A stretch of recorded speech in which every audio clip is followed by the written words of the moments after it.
Hello, this is Red Baron. We're coming back in today. The intention is to talk about some bomber runs, some fighter strategy, how best to use your planes. I would categorize this as definitely intermediate, moving into advanced level play. Before I get too far today, I do want to at least clarify where my position is I'm coming in from. I'm absolutely not what I would consider an elite level player. I've played with some elite level players. They're still far beyond me. I'm still learning a lot in this game. So today, I'm really going to give you a candid view of an individual here over the last year that I've moved from an intermediate level player in my airplay into, I'm hoping I'm becoming an advanced player. But some of the things today, if I'm showing these to you and you already know these, don't be surprised.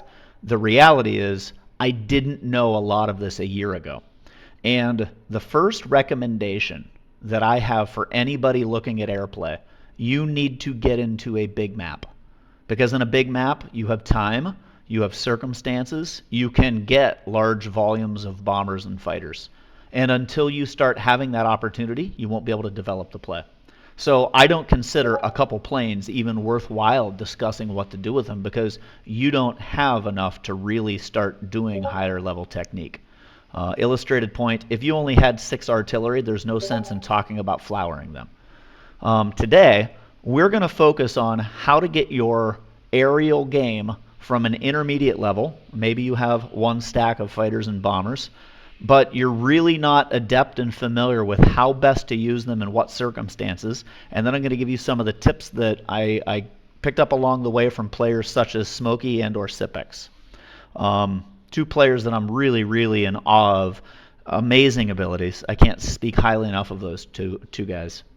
But let's get in first off a little bit about some of the technicalities in aerial use.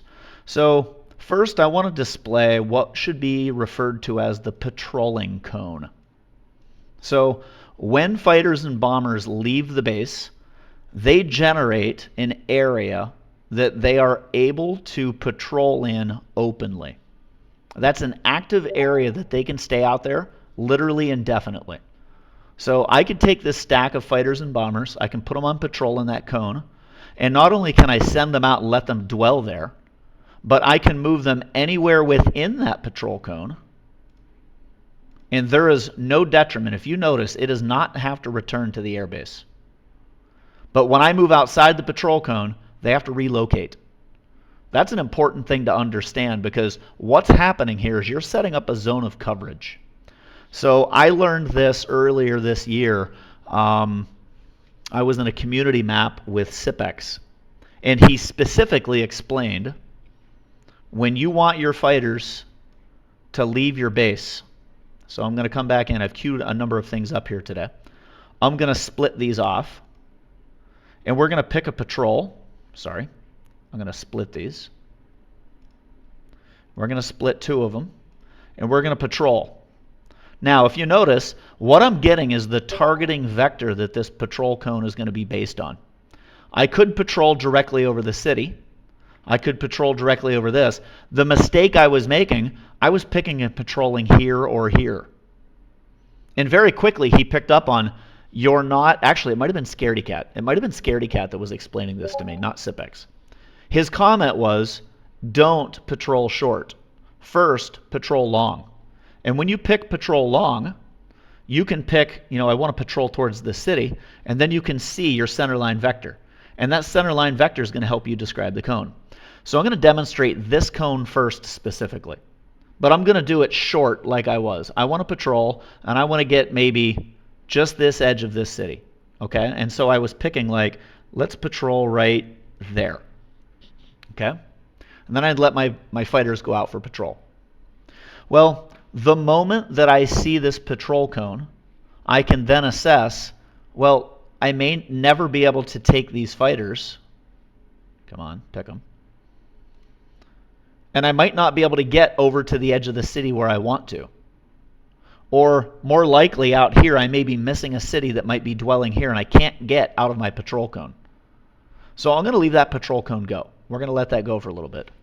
But the thing that was described to me was when you start your patrol, you should be patrolling at a long horizon, and you should be doing it such that you get maximum coverage over all the potential targets, roads, stacks, city centers, anything that you can get inside that cone that's strategic. You need to be thinking of that. So what I started doing was I patrol to the edge of the cone, and when you pick that location, then you can always shorten your patrol radius. So if you pick long, then you can patrol short. And it doesn't redefine the cone. That cone is going to stay in that orientation. Only if you were to go outside the cone will it reorient it. That leads me to the next point of what I would suggest you do. And I hear a number of high-level players say, I measure things on the screen. So I want to show you something that I did in the background. This is in my CAD system at work. This is an accurate representation of your patrol zone. And even though it's not to scale, it's always proportionate. So what I've done is I've created this on a sheet of paper. And then I keep that handy whenever I go to patrol. I'll grab this. I'll set my patrol out. And quite literally on the screen, what you can't see is I place that template. And then I place the template over top of where I want to be able to patrol, making sure that I get my median vector directly on the correct location. Then I patrol long. And what that results is, you can see the patrol cone here is just bisecting that city, and it's just bisecting that city. And I can get the maximized efficient area for patrolling. One would ask, is that really important? Well, it becomes super critical when you get into some of the higher level techniques that we're going to talk about today. But the first thing I wanted to point out to intermediate players, that patrol cone is absolutely critical. Learn to set that up better. Now, secondarily, I want to show you something that I set up earlier this morning in prep for this. We know that fighters can spy on a city. So if I were to take this patrol cone that was mistakenly set up, okay? This is only bisecting this city. I really can't get over top of this city the way I'd want to. But what I'm going to describe is I'm going to patrol beyond the city, intentionally never striking the city. And that technique is critical for one specific reason, and that is in this setup, if I'm paying attention and the opponent doesn't leave the city center, I'll do a flyby. And when I do the flyby, I have a temporary moment when this blue circle would theoretically be over top of that city center. Everything inside of that city will display. Now, the downside. If you do a flyby, you do not get permanent spy intel. So you can see I've stopped this one just short. I'm going to patrol this back. I'm going to pull that back just a bit, and it should only take a few minutes. So in a minute, I will be over top of that city. I will get spy data. But then what we're going to do is we're going to let it start into a patrolling section. And once it's into patrol, I can pick up spy data, and when I leave, that'll be available for until next day change, not 24 hours, until next day change. So these are some things that you should be thinking of when you have your main stacks built that you're going to go attack. So for instance, I set this one up last night before I went to bed. Now, I would not normally do this with typical aggressive human players. If I know I have an adequate opponent, I will not do this technique. But frequently, if you notice, I'll pre-position this, set it out beyond the roads, so there's actually no likelihood of the AI sending armored cars out. I don't want to incident. And why I won't do this in sleep is if I do it and the individual playing over here realizes it, he may send planes and come and fight with fighters. And I'm sleeping, he gets the choice. Now, in absurdly large stacks, of course, that's safer, but those are expensive. That's a lot of resources, a lot of time. I don't want to let those dangle. But I did do this on the AI because I'm confident I already know what's in that city. But I pre-position this, then since I'm in my patrol zone, it's substantially faster to pull that back. I'm 11 minutes from battle, and instead of needing 2 or 3 hours when I get up in the morning, I'm 10 or 11 minutes from making a decision, what am I going to do in that city? That helps me prepare my front for rapid strike. And so just like if I were moving artillery into place overnight, I move my bombers, my fighters, I move those groups into space overnight so that I have a much quicker response time. Okay, so that's the limit of what I wanted to go over on pre-positioning, how to set up your patrol vectors. The next thing I want to talk about is the aerial group composition. So what do I mean by that? I mean specifically, let's go down to the tip of India. It's very clear what I'm doing in this composition. This is only about making sure subs aren't coming in. So all I'm doing is using these as the simple reconnaissance for protection. I'm not going to overkill that unless I think that there's a threat nearby that I need to couple these up and get some strength with it. But the interesting thing is, on a ground stack, we can pick a sizable ground stack and say, I want to put a meat shield with my tanks. I want to put a meat shield with my cavalry. And I opt to do that. You know, you may throw a whole bunch of units together to act as a meat shield and throw 200 infantry on that stack. You can't do that with planes. You have no choice. There is no such thing as a meat shield other than more planes. So I didn't quite see it this way until I started doing much larger structures of aerial units. My bombers are a meat shield for my fighters, and my fighters are a meat shield for my bombers. Now, that, in a way, you should take issue with that. In a way, you should say your bombers are so expensive, you should not be doing that with your fighters. I'm not doing that in aerial dogfighting combat. If I know that I'm going to go against other fighters, I really don't want to subject my bombers to it. However, the bombers are tanky. They have a lot of hit points. So depending on the stack size, depending on what I'm fighting, if I radically outnumber the other fighters, personally, I'd rather leave the bombers there. Let a big stack of fighters do the damage. Let the assisting big stack of bombers be the meat shield. And again, you may take issue with that, and I understand why, and I would concede that point in argument. I'm just saying there are times where you can exploit that. Additionally, you want to realize that we flower artillery in 20s for a reason. So you're going to see, and there I am breaking my rule, I've got 26 here, but the reality is we flower at 20 because that's when damage is maximized. So if I have the curve that goes from 0 to 20 and I do full damage at 20, but then when I have 21, 22, 23, there's a drop-off. There's a linear drop-off between 20 and 50. When I get to 50, they're not doing anything anymore. The reason that I break that rule with my bombers and fighters is the meat shield. I explicitly don't want them draining. One is loss. Like, of course, I don't want to lose them. But the other point is the damage potential. If I start losing a lot of hit points, my damage potential goes down quickly. So these stacks are a little absurd, I'll admit that. Normally I would probably cap them at the 50 range.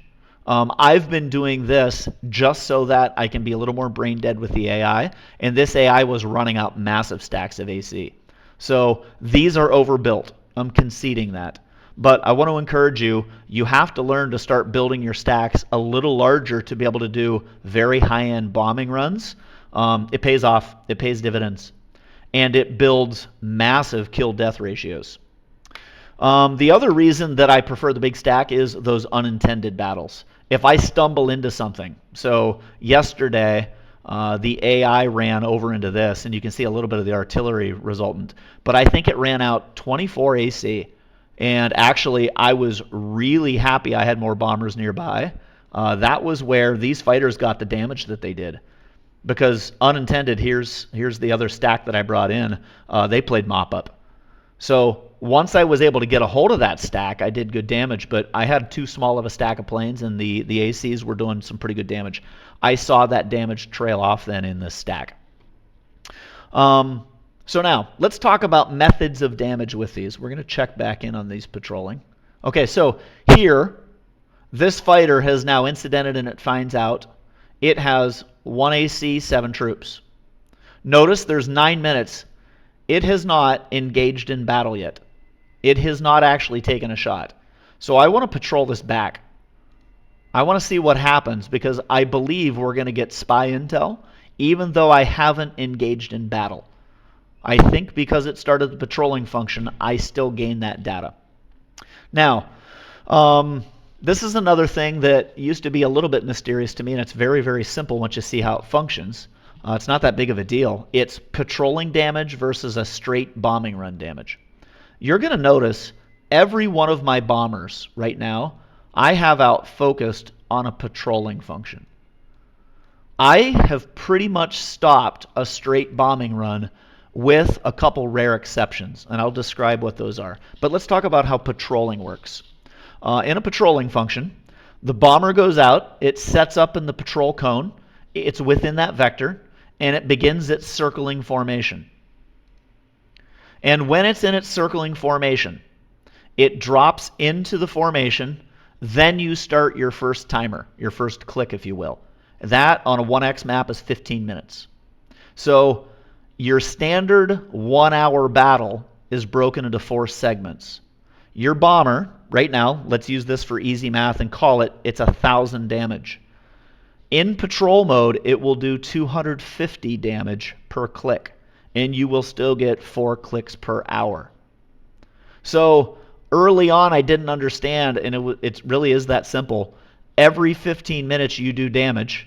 Every 15 minutes you receive damage, and I'll get to why that's important here in a moment.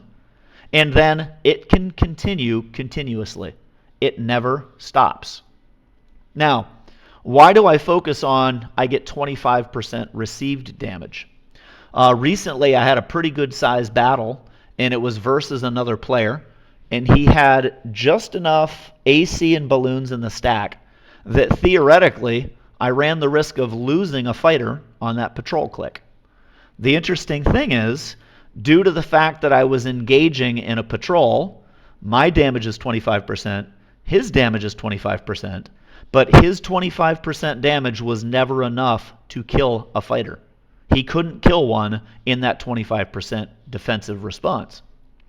Meanwhile, my fighters and bombers are still doing full damage, even though it's 25%. In a given hour, I do the same amount of hit.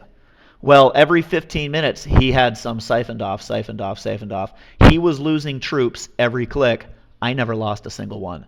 And that was the first time I ever had a high-level volume output that I understood just why patrolling bombers and fighters will do so well unless they're adequately outnumbered. So you do have to watch for the excessive stacks of balloons and excessive stacks of AC. Good players are going to put those out against those. But typically, when you overstack these things, it's just disgusting. And the amount of damage is massive. So I find the patrolling damage, and this I think was another one of the things Scaredy Cat said to me was, you're still getting 100% damage out of patrol. And actually the nice thing is, if I set up a patrol and I don't need all 100%, if I patrol and I only need 2 clicks, after those 2 clicks are done, I can grab those bombers, repatrol, reposition, and go after another group.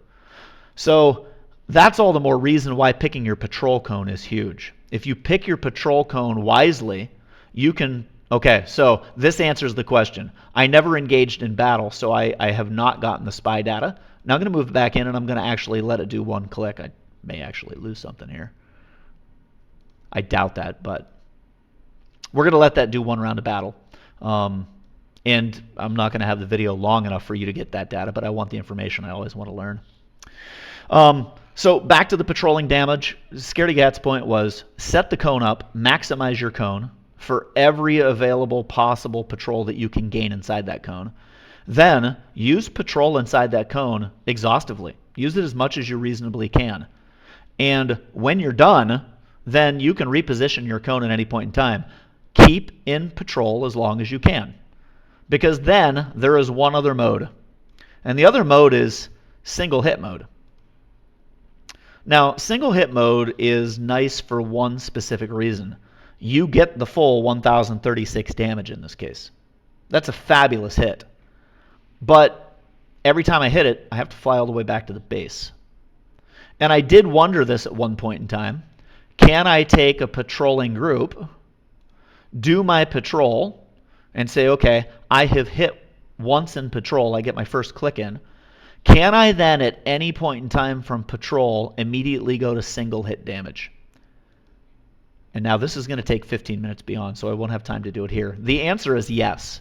What I can do is I can take that after patrolling, I can pick attack, I can dump the full payload of 1,000 hit points, and then it forces me to fly back. So that's kind of convenient. I can always come out of patrolling, execute a singular attack, and maximize damage. And here's the dangerous lesson.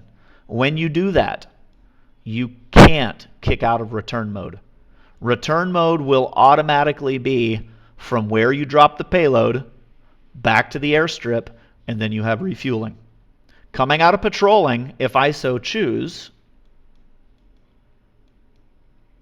if I don't like where this patrol is going, if I'm way out here and I see danger, I can pick those planes at any point in time and I can patrol right here. I can protect that city and I do not have to land. But if I do a single hit bombing run, if I execute that, the enemy sees it. He has an opportunity to bomb me at this location. And there's a 15-minute window. If his planes get in there and hit me, I am in the transport mode. I really don't return damage. I will lose planes in high volumes. Their hit points are low. They're weak. They don't do anything. So really, really good tip from Smokey on that one. He was teaching and explaining how to utilize that one in one of the community maps. Excellent, excellent. I'm looking and laying low for somebody to get to pull that on them someday. Haven't been able to do that one.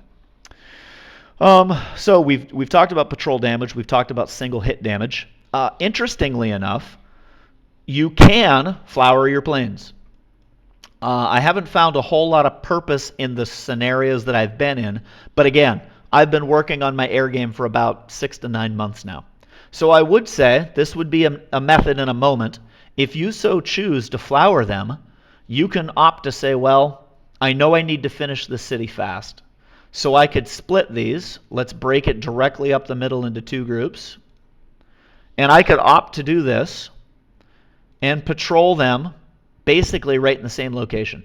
It's going to take a minute to get set back up. I will have to go through the first 15-minute click interval with no attack. But I can quickly flower out and do substantial damage with multiple groups. The downsides. Of course, you're accepting more damage to your planes. Right? It's a little more focused. The other downside, you can't recombine them in the field. You have to return them to the airstrip. So sometimes when I'm out at the extreme, I'm at the very end, and I know, like, well, I'd really like to get this battle done in the next 45 minutes. I may flower it, take them both, send them back for the night, and relocate them for the next day. And then I can maximize the use of end of day, flower them out, bring them back, and typically it's not so bad because that battle's nearly done for the day. The last thing that I would really encourage you, I hope that this has been instructive and informative because, like I said, I've spent a number of months really working on it. This game specifically was one of the reasons why. About 6 months ago, I saw a game where a player had just an enormous air force. It put this to shame. And I told myself, I want to learn how to do that. That's exactly what I want to learn how to do. The problem is you don't get to those games in small games. You only have a chance in the big games. So I'm going to encourage you. You got to be not afraid of building that big nation. You got to be not afraid of building an excessive economy. You can see the economy I have going in this map. I have been building packs of planes every few days. I'll build 40 or 50 at a time. And so I queue them up, I turn it on, I walk away, I come back, I test, I learn. That's how you do it. That's how you get better at the high game because the reality, you'll play a lot of first days, a lot of second days, a lot of day 5s, a lot of day 7s, 9s, 12s. But there's only so many maps that you get out to day 60, 70, 80, 90.